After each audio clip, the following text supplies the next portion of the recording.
L'épidémie d'Ebola qui sévit en Ouganda depuis fin septembre n'épargne pas la zone de la capitale. La grande région de Kampala a déjà enregistré 15 cas de virus, selon le bilan communiqué par le ministère de la Santé. Des autorités qui appellent au calme des habitants visiblement préoccupés par la progression de l'épidémie. Dans la capitale, l'idée d'une nouvelle vie sous cloche inquiète les 1,5 million d'âmes. C'est mauvais pour les affaires parce que nous sortons du confinement provoqué par le Covid-19. C'était déjà un très grand défi pour nous.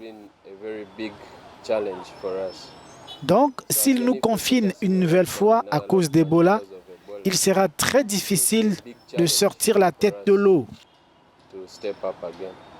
La nouvelle épidémie a déjà fait 44 morts selon l'OMS, 90 selon les chiffres du gouvernement publiés lundi. Les autorités ne comptabilisant pour leur part que les décès parmi les malades confirmés. Les nouvelles sont très effrayantes, mais comme le dit le gouvernement, je pense que nous devons tous suivre les procédures opérationnelles standards afin d'empêcher la propagation du virus Ebola. Ce qui se passe maintenant, c'est que des gens meurent, des médecins aussi. Alors, nous devons tous être très vigilants et suivre les directives établies par le gouvernement. Respecter les mesures barrières pour éviter les mesures drastiques.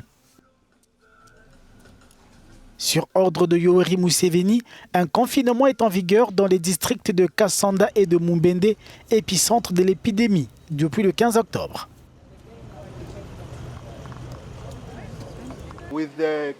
Avec l'expérience que nous avons acquise en tant qu'Ouganda dans la gestion des épidémies d'Ebola, nous avons mis en place tout ce qu'il faut, y compris la restriction des mouvements dans l'épicentre, pour nous assurer que cette épidémie actuellement est contrôlée. Et les cas que nous observons par exemple ici à Kampala sont des contacts répertoriés des cas confirmés à Kassanda et Mubende, ce qui montre que nous maîtrisions la situation. L'Ouganda a connu plusieurs épidémies d'Ebola dont la dernière remonte à 2019.